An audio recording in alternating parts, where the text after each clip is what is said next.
here is one. Leo and or Pernille,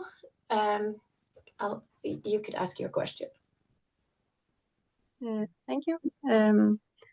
I don't know if anyone can answer this question in this group, but I was wondering if practically you said these measuring these isotopes are sometimes more expensive, but I was wondering, is it more expensive in relation to measuring, for example, PFAS or pesticides in water? Just like if we're going to track pollution, for example, would it be cheaper to track these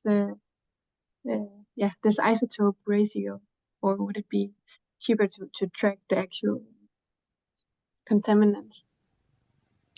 That's a great question, and I think the answer will very much depend on the specific application, how these balances work out. But can I ask, Manuel, you gave quite a few different applications. Would you be able to comment on this from the water management perspective of Malta, how the relative costs work out for you guys? Yes, let's say most of the times, let's look at nitrates. At nitrates, the use of isotopes was for tracing the contaminants, so it was a one-off. I remember it was a project which characterized chemical quality, but also then focused on nitrogen and oxygen isotopes in nitrate itself. So it's not something which you carry on continuously, because it's the same fertilizer being applied year after year, the same manure being applied, the same wastewater being applied. So it's a one-time exercise to help you focus more on what your main sources are. Then if we look at the more common stable isotopes like oxygen-18 and deuterium, they are more mainstream, so the costs there are comparatively low. So we're not talking on the same level of PFAS, etc. But it's more, I see them more like a detective work in hydrology. So they help you come to a conclusion and therefore possibly focalize more than what you do with other parameters or with other co-contaminants. So it's not, isotopes are not a solution, which at least this is how I see it. It's they won't provide the answers to everything, but they can help you narrow the field of your investigations, and in that case, yeah, they can be or they can result in savings when it comes to putting up the monitoring which is required, or if they give indications, for example, on the types of contaminants, it would also be important that you would address specific contaminants as well, or specific sources as well, compared to everything under. So it also helps to prioritize your work. So from that point of view, we found them very useful to help us focus on specific aspects. But then you have to do the normal monitoring as well. But instead of doing it broadly, then you can focus and home in on the indications coming from isotopes. That's great. Thanks very much. Yeah, it's absolutely, the isotopes give you like another set of spectacles to look at your water management problems, and can maybe help to indicate where and when to monitor other aspects or contaminants too. There's time for another question.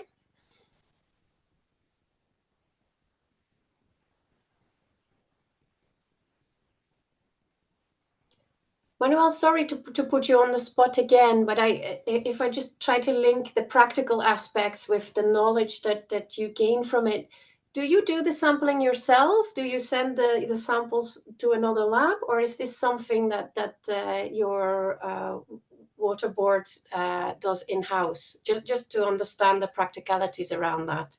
Yes, so for our part, as I said in the presentation, we're a small country, and with the volume of isotopes which we use, it does not make sense for us financially to develop the capabilities in Malta. So we've worked a lot with the Atomic Energy Agency, with the International Atomic Energy Agency, to develop capacity for sampling. So we have cooperation programs where our staff are trained, but then analysis is either done through those projects.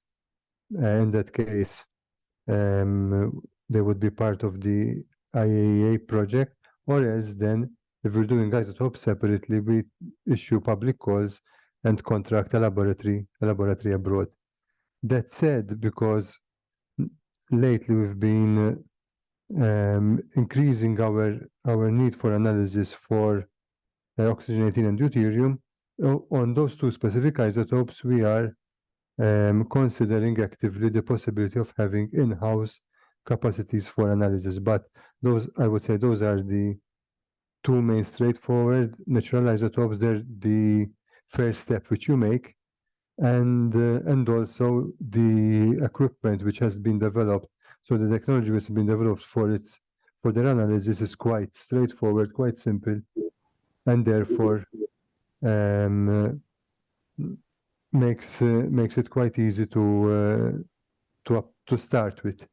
So that's where we are. But most of the time, for these one-offs analysis or exercises, we do contract labs abroad. Yeah, thank you so much. And in the last couple of decades, the analysis have become cheaper and the equipment has become more available. So we hope to see that trend continuing, and hopefully more and more applications will have the benefits of stable water isotopes as well. I've noticed that time is up, so I would like to thank all speakers again for their really valuable contributions to this meeting, and also to everyone in the audience. Stay in touch with us. We have a really nice website. If you Google Watson EU, that's the first one that will come up. So for any other information, please contact us via the website. Thank you so much for all your contributions.